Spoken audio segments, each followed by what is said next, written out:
शेतकऱ्यांच्या जमिनीवर कॅनॉलचे नाव. शेतकऱ्यांनी आता कोणाकडे घ्यायची धाव? देडगाव येथील शेतकरी आक्रमक. नमस्कार, मी करिश्मा आणि आपण पाहत आहात आम्ही नेवास्कर लाईव्ह चॅनल. नेवासा तालुक्यातील बालाजी देडगाव परिसरासह तालुक्यातील काही गावांच्या शेतकऱ्यांच्या शेतजमिनीच्या 7-12 उतार्यावर मुळा कॅनॉलची नोंद लागल्याने शेतकरी मुळा पाटबंधारे विभागावर संतप्त झाले आहेत.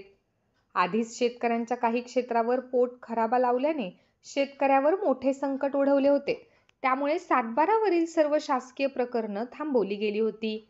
अशा अनेक वर्ष अडचणी शेतकऱ्यांसमोर उभी होती व काही लोकांची पोट खराब्याची नोंद कमी होता न होता तोच पुन्हा नव्याने आता 7-12 पाटबंधारे विभागाच्या मुळा कॅनॉलची नोंद लागल्याने शेतकरी आक्रमक झाले आहेत. आज सकाळी देडगाव येथील संतप्त शेतकरी यांनी ग्रामपंचायत समोर अचानक धाव घेऊन मीटिंग आयोजित केली. यावेळी ही नोंद कशी लावली गेली, या नोंदीसाठी कोणी GR दिला, नोंद कशा प्रकारे ओढली गेली, असे अनेक प्रश्न शेतकऱ्यांसमोर उपस्थित झाले होते. या संदर्भात कुणी कारस्थान केली की काय? शेतकऱ्याला अडचणीत आणण्याचा कोण प्रयत्न करत आहे?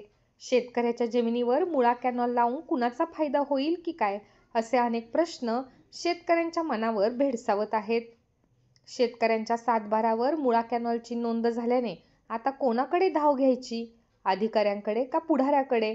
असे अनेक प्रश्न यावेळी मीटिंगमध्ये उपस्थित केले गेले.